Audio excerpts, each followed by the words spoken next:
Muito bem. Sandra, esse copinho é seu ou tem meu nome? É. Eu perdi meu copinho. Alguém está vendo aí na alguma janela? Eu espero de você, Rafa. É. E eu perdi meu copinho. Tá, tudo bem. A gente acha. Por isso que a gente põe o nome, né?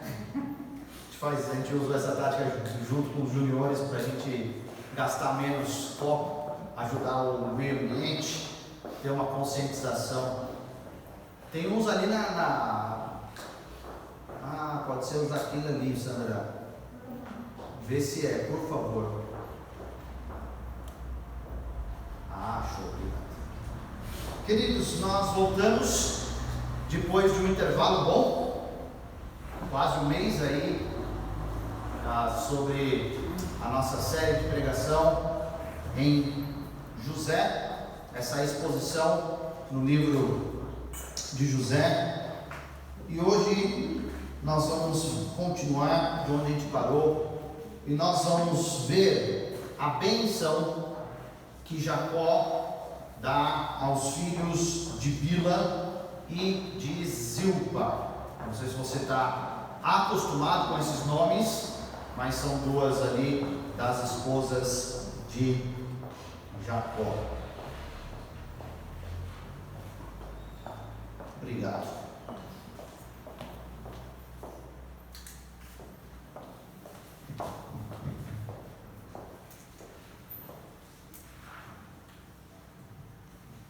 Essa semana aconteceu e continua acontecendo algo bem alarmante, bem impressionante ali no território de Israel. Não sei quantos de vocês têm acompanhado as notícias. Eu sei que no tempo da pandemia teve gente que não vê nem notícia nenhuma mais. Tem gente que vê algumas notícias. E hoje, com a internet e outros meios, a gente vê a notícia que a gente quer, na verdade, né? Mas não sei se vocês viram esse conflito. Desse lado aqui, um grupo chamado Hamas, que fica na faixa de Gaza, lançando os seus mísseis. E esse é o sistema de defesa israelense, chamado de Domo de Ferro. É um sistema de defesa antimíssil de última geração, talvez o melhor do mundo no momento.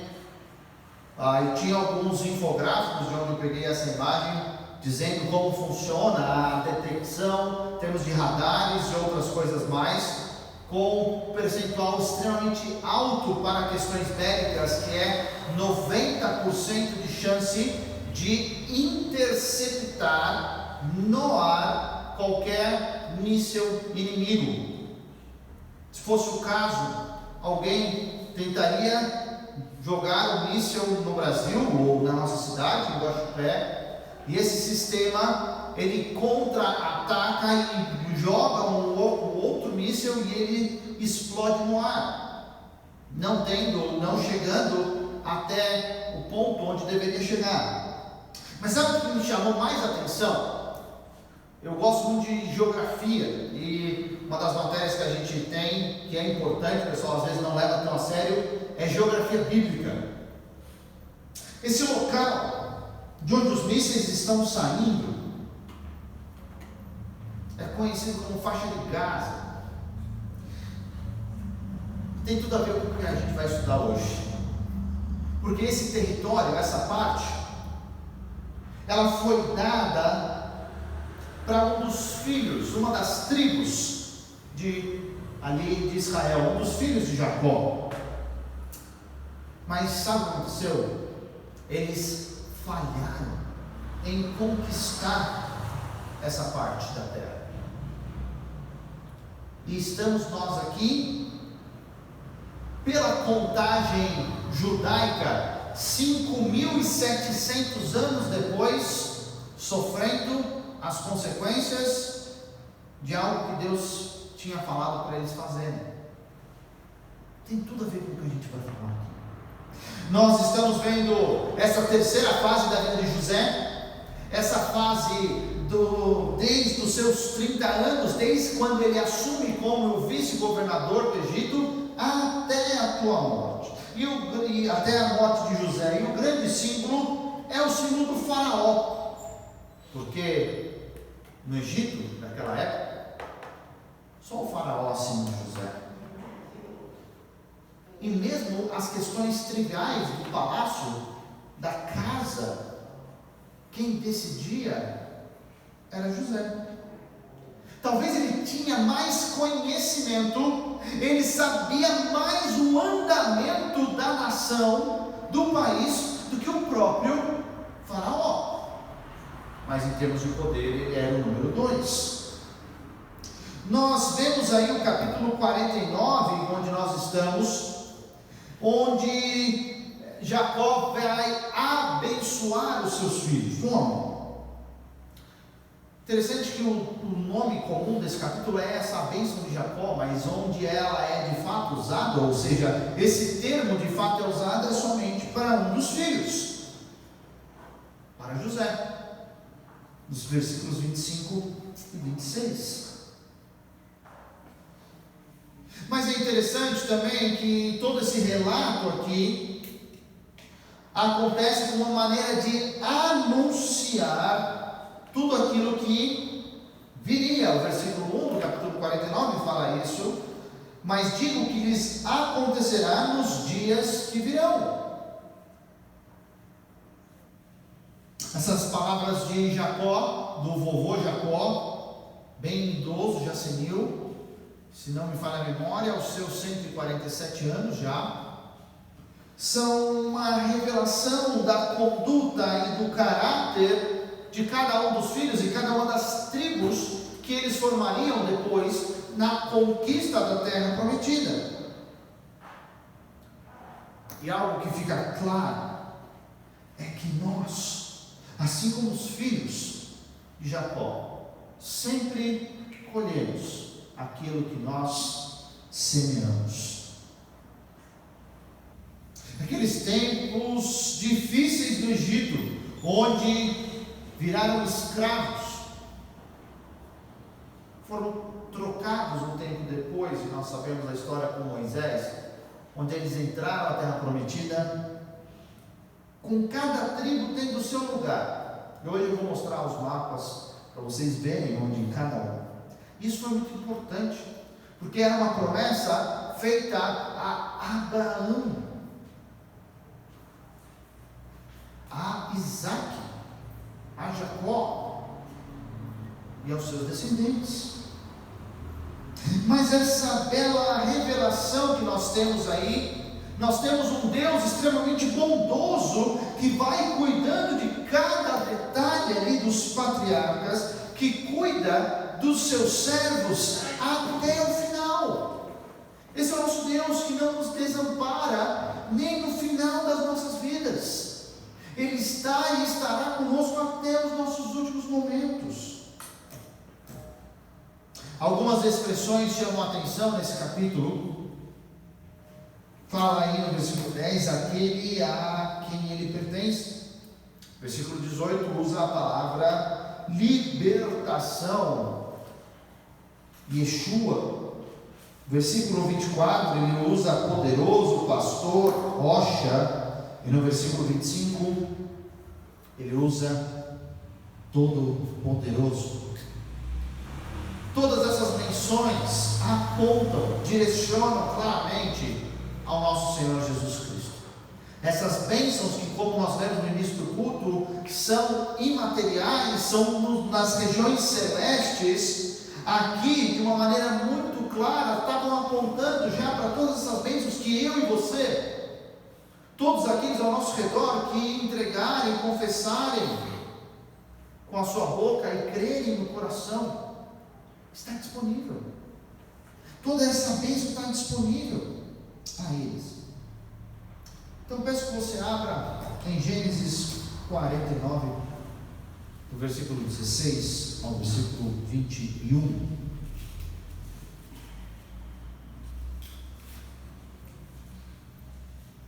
Gênesis 49, do 16 ao 21. Diz assim a palavra de Deus: Dan defenderá o direito do seu povo como qualquer das tribos de Israel. Dan será uma serpente à beira da estrada, uma víbora à margem do caminho, que morde o calcanhar do cavalo e faz cair de costas o seu cavaleiro. Ó Senhor, eu espero a tua libertação. Gade será atacado por um bando, mas é ele que o atacará e o perseguirá. A mesa de Aser será farta, ele oferecerá manjares de rei. Naftali é uma gazela solta, que por isso faz festa. São esses versículos, vamos orar mais uma vez. Pai querido, após a leitura da tua santa palavra, Senhor, pedimos pelo ministério de iluminação do Espírito Santo, possa nos ajudar a interpretarmos esse texto corretamente e aplicarmos ele em nossas vidas, hoje e o restante dos dias que o Senhor nos der. É o que nós pedimos, no nome de Jesus Cristo. Amém. Primeira parte, nós vamos ver os dois filhos de Bila. Bila é a serva de Raquel, que foi dada a Jacó para ter filhos, porque até aquele momento Raquel ainda não havia dado filhos a Jacó. Então é dela que nós estamos falando, são os filhos dela que nós estamos falando. O primeiro filho que nós vamos ver é Dan, e a gente vê a bênção de Dan dos versículos 16 até o versículo 18. O nome Dan significa julgar, e essa tribo, foi dessa tribo que veio um dos juízes mais conhecidos, aquele cabeludo, forte, que as crianças gostam, Sansão. E no mapa, Dan ficou nessa parte aqui, ó, verde. Aqui são os filisteus, aqui Efraim, Benjamim, Judá. Então essa partezinha aqui, uma parte fértil. Isso é muito importante naquela região, ter uma terra fértil. Mas como a gente vê, vizinho a eles tem os tais dos filisteus, e essa tribo não foi capaz de expulsar, exterminar os filisteus, assim como Deus havia pedido a eles. Com isso, em vez deles virem e conquistarem toda essa parte que lhes caberia, eles foram para cima e conquistaram uma outra parte aqui para cima. Se dirigiram ao norte e foram atacar uma cidade que ela tem dois nomes, ou é Lecém ou Laís. A gente vê essa história em Josué e também no livro de Juízes. Mas interessante que no versículo 17 ele mostra Dan como se fosse uma serpente. O que isso quer dizer? Uma natureza sagaz, um costume de realizar ataques de surpresa contra os inimigos. Vocês lembram como aquela imagem que eu mostrei? Está tudo meio misturado hoje aí. Filisteus, faixa de Gaza, a tribo de Dan ali perto, ataques surpresa. Não é de hoje, gente. Tem milhares de anos que aquela região está em guerra. E é impressionante como só quando acontecem esses eventos que o pessoal lembra de Israel, lembra do povo de Deus ali. Mas isso é o cotidiano deles há mais de 5.700 anos. Então, a forma que essa tribo de Dan conquista essa cidade de Laís foi uma tática extremamente sutil. Porém, o coração dessa tribo não era inteiramente devotado ao Senhor. Eles não eram totalmente dedicados a Deus. Tanto que a gente vê o rei Jeroboão colocando em Dan um dos seus bezerros de ouro. Não foi só na saída do Egito, gente. Essa história a gente encontra em 1 Reis capítulo 12. Outra coisa totalmente diferente é que parece que de alguma maneira Dan foi esquecida, ou de propositamente esquecida, devido a essa idolatria. Nas genealogias de 1 Crônicas e de Apocalipse, a tribo de Dan não aparece. Será que foi a idolatria? Porém, quando Ezequiel vai descrever a disposição das tribos lá no reino milenar, na terra, lá naqueles 1000 anos, ele lista a tribo de Dan. Então, a tribo de Dan está dentro, lá no livro de Ezequiel. O versículo 18, ele tem um charme todo especial. Ó Senhor, eu espero a tua libertação. Jacó, mesmo no fim da vida, mesmo passado por tantas e boas, ele estava em comunhão com Deus, com o seu Deus. Ele mantinha o seu relacionamento com Deus, mesmo nesse momento de fim da vida. E nesse momento ele pede mais força para Deus? Não. Ele anuncia que ele tem um Deus que é libertador. Ele tem um Deus que é salvador. Ele não fica pedindo para Deus abreviar a dor dele. Ele quer aproveitar mais uma oportunidade que Deus está dando para ele para anunciar quem de fato é o Salvador. A gente já viu que ele planejou muito bem todo o seu velório, toda a sua parte final, para ser um último testemunho, não de quem ele foi, mas de quem Deus é. Isso serve de exemplo para nós. Deus poderia estar chamando o seu servo pouco tempo depois, sim, mas não importava, porque ele confiava no libertador dele, no salvador dele. E essa palavra em hebraico aqui, que está um pouco na moda em algumas canções, em alguns lugares, é Yeshua. Yeshua é da onde vem o nome Josué, que ele foi o conquistador, ele foi o libertador após Moisés, que faz toda a questão da terra prometida. O nome Josué quer dizer Jeová é salvação. Só que a gente está muito acostumado com a forma grega desse nome. Sabe qual é a forma grega desse nome? Jesus, Salvador. O nome dele, a gente viu semana passada, quando falando de Maria, o nome dele já traria em si a função. Ele nasceu para salvar. E era um Deus, o Salvador, o Libertador, em quem Jacó depositava toda a sua confiança. Próximo filho é Naftali. A gente vai pular os versículos do meio, porque esses são os filhos de Bila. Então, por algum motivo, Jacó fala para Gad e Aser antes de se dirigir a Naftali.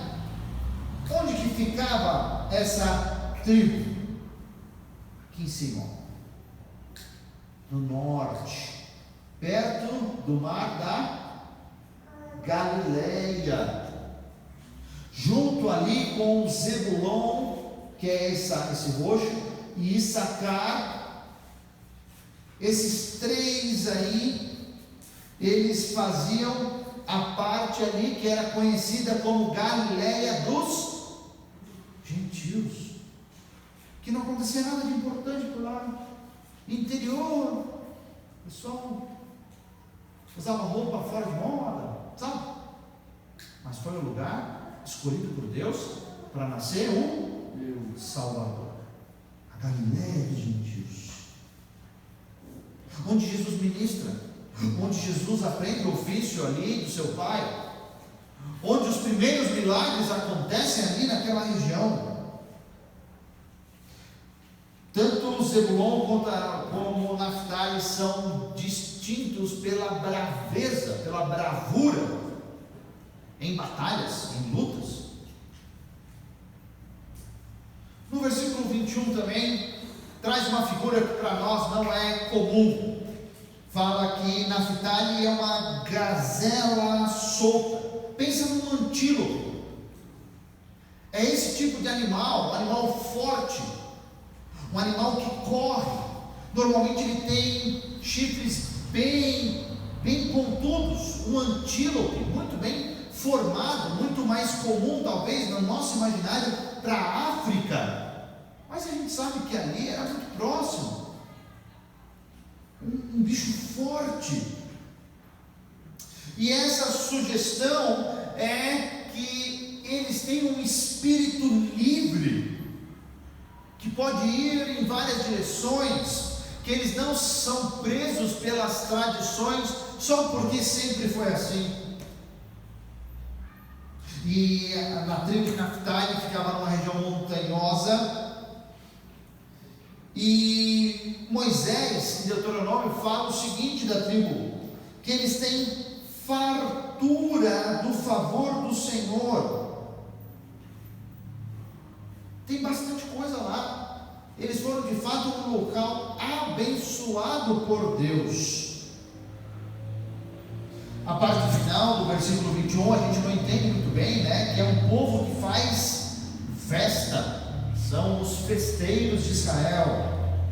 Mas na verdade está falando que o povo ele é extremamente poético. Eles se expressam muito bem. Então, imagina essas duas aptidões juntas, correndo e forte do jeito que são os antílopes, e também proferindo palavras poéticas que aconteciam nas festas. Talvez foram os primeiros mensageiros, cuidavam da parte ali dos correios de Israel, eram pessoas realmente que sabiam o que estavam fazendo e faziam muito bem. Mas não sei se vocês perceberam que os dois filhos são completamente diferentes, não é verdade? Os dois filhos de Bila são totalmente distintos. Os pais que têm mais de um filho sabem do que eu estou falando. A gente acha que, né, começa a aprender, fala, opa, o próximo filho eu já tenho a receita, e vem e é bem diferente do outro, porque cada um de nós somos únicos.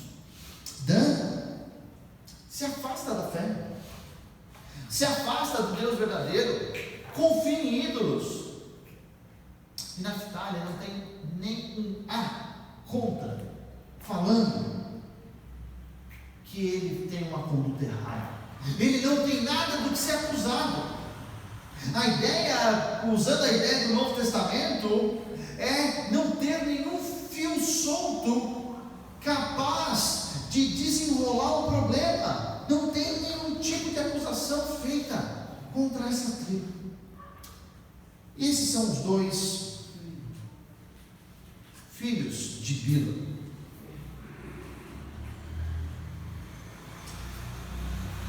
Por fim, nós temos os dois filhos de Zilpa. E quem que era Zilpa? Era a serva, se Bila era a serva de Raquel, Zilpa era a serva de Lia. Foi dada a Jacó para ter mais filhos depois que Lia parou. Mas, como nós sabemos que a concepção, o dom da vida é de Deus, depois que Zilpa teve filhos, Lia voltou a conceber mais 3 filhos. E o primeiro deles que nós vamos ver é no versículo 19, é Gade.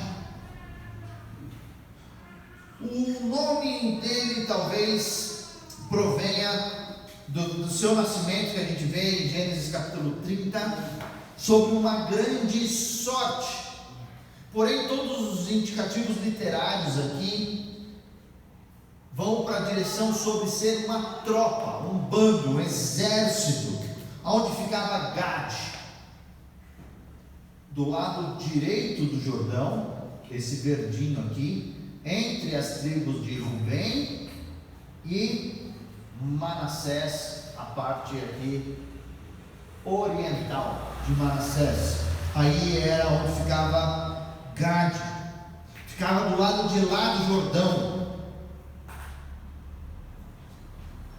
E um dos caminhos mais fáceis para uma invasão era exatamente por aqui, sendo que a capital, Jerusalém, ficava aqui. Por onde que eles teriam que cruzar para chegar a Jerusalém? Pelo território de Gade. Por isso que esse verso, feito por um senhor de idoso, tão rico, fala sobre uma tribo que vai lutar e muitas vezes ela vai perder, muitas vezes ela vai ser conquistada, mas nenhum inimigo vai conseguir subjugá-la totalmente. Um dia vai terminar esse problema ali de Gade. Um dia o Salvador, o Libertador, vai resolver o problema de uma vez por todas. Não vão ficar entrando, transitando pelo seu território. Uma tradução possível do versículo 19 é o seguinte: Gade pode ser tropa. Uma tropa fará tropel sobre ele, mas ele tropeará em seus calcanhares. Uma rima típica do hebraico. Ali o ancião, no seu leito de morte, ainda teve toda a perspicácia de fazer um jogo de palavras para dar a bênção ao seu filho. Os gaditas eram excelentes guerreiros, porque a todo momento eles tinham que estar prontos. Normalmente a gente vê isso. As pessoas que são melhores na arte de guerra são aquelas que convivem com ela. Moisés, muito tempo depois, compara a tribo de Gade com um leão que pode despedaçar completamente os seus inimigos. Segundo filho de Zilpa, Asser, versículo 20. O nome Asser quer dizer venturoso ou feliz, como Gênesis capítulo 30 nos sugere. Lá em cima, do lado de Naftali, perto do mar Mediterrâneo, olha lá, Asser. Esse território muito bom, muito úmido, bom para plantar. E essa tribo, muitos anos depois, lá na conquista com Josué, se contenta com esse território bom que Deus nos deu e aproveitam ao máximo o presente que Deus havia lhes dado. Plantam e plantam muito e se empenham e ficam especialistas naquilo. Moisés, no tempo depois, chama Asser de bendito, nessa referência à abundância de azeite, na segurança das suas cidades. E no final do versículo 20 aí fala que Asser será farta, oferecerá manjares de rei, comida fina, comida chique,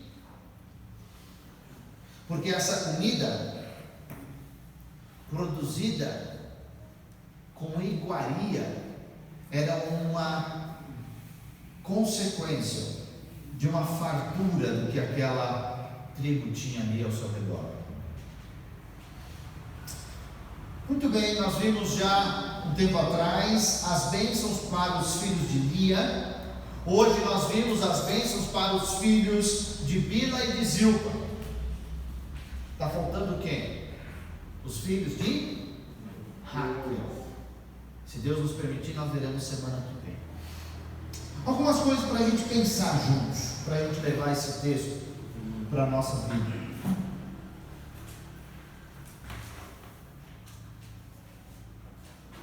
Eu sou totalmente dedicado ao Senhor. Lembra o problema de Dan? Eu gosto daquelas coisas que fazem bem para mim. Não tinha o coração inteiro para Deus. Chegou no momento que ele não viu problema nenhum de mudar. Não está me servindo mais, então eu vou sair daqui e vou adorar outro Deus. Será que, como Dan, como essa tribo, algumas vezes nós temos o coração dividido? Nós adoramos a Deus em parte, não totalmente.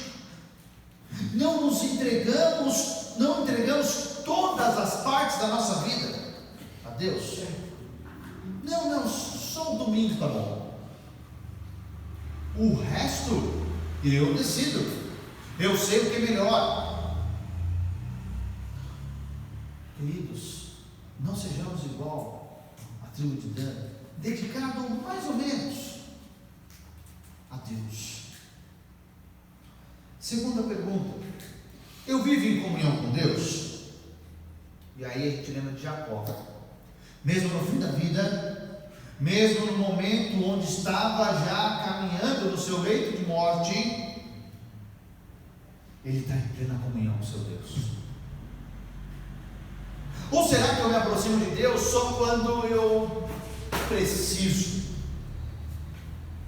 Interessante que esse tempo aqui que nós estamos vivendo tem mostrado alguns corações, tem chacoalhado a fé de muitos de vocês e a nossa também. Nós temos visto pessoas que se entenderam e falaram: eu preciso de Deus, eu preciso levar Deus a sério. Estão firmes. Assim como a gente tem percebido e tem conversado com vários colegas pastores, de pessoas que nós pensávamos que estavam firmes, quando veio esse tempo, caiu fora. Não estavam firmes. Será que eu vivo, gente, dia a dia, constância com Deus, em comunhão? Ou eu lembro de Deus, ou faço uma oração, ou eu leio a Bíblia quando dá, quando sobra tempo. Próxima pergunta: será que assim como Naftali, eu não sou acusado de nada errado? Que beleza! Imagina, alguém pergunta a referência sua e fala assim: fulano, posso pôr a minha mão no fogo por ele, não tem nada de errado com ele.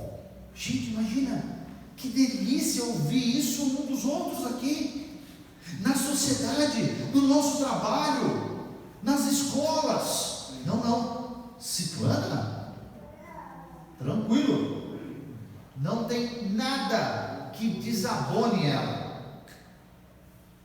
Gente, isso é fantástico. Tem nada de errado. Gente fina, cumpre o que promete, caráter fantástico. Próximo.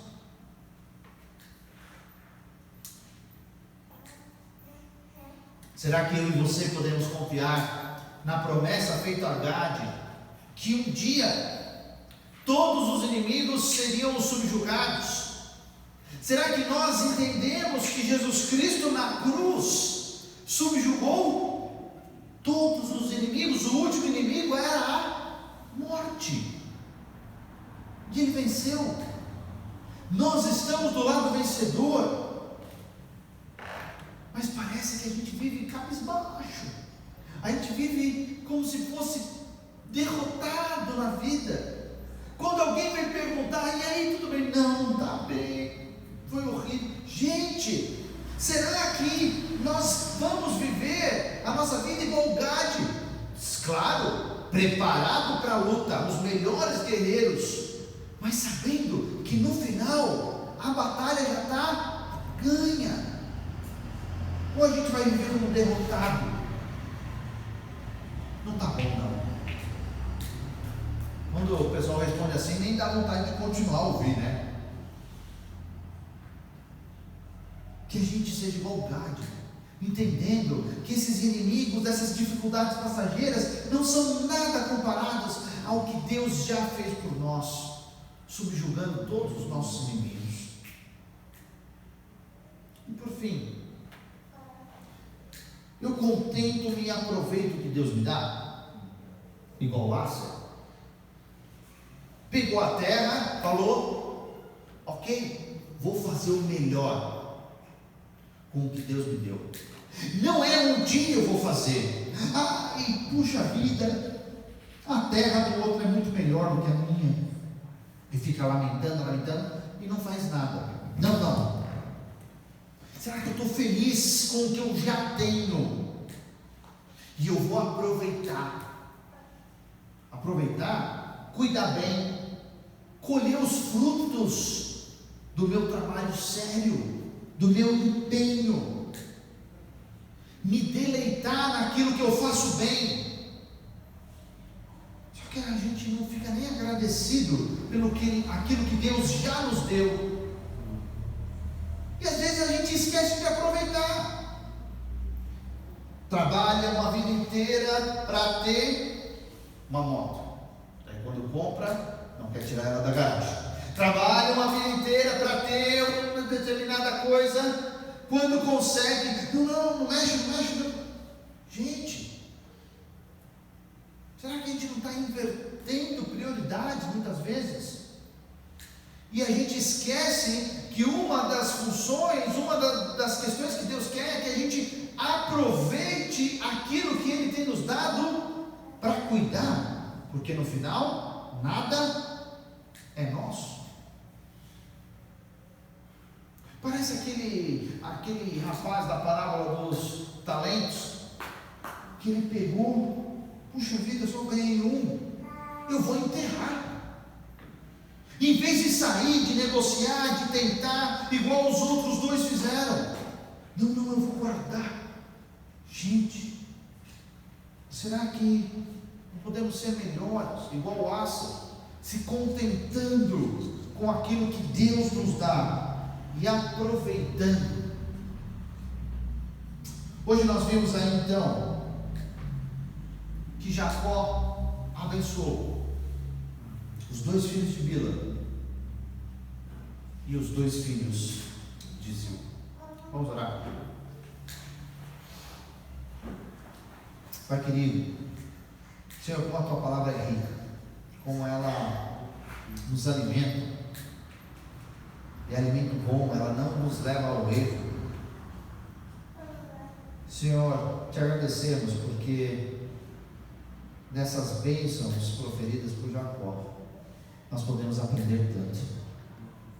Senhor, continua a transformar os nossos corações, dia a dia, os corações dos meus irmãos aqui, para que sejamos mais parecidos com o Teu Filho Jesus Cristo, e as pessoas possam ver a diferença em nós.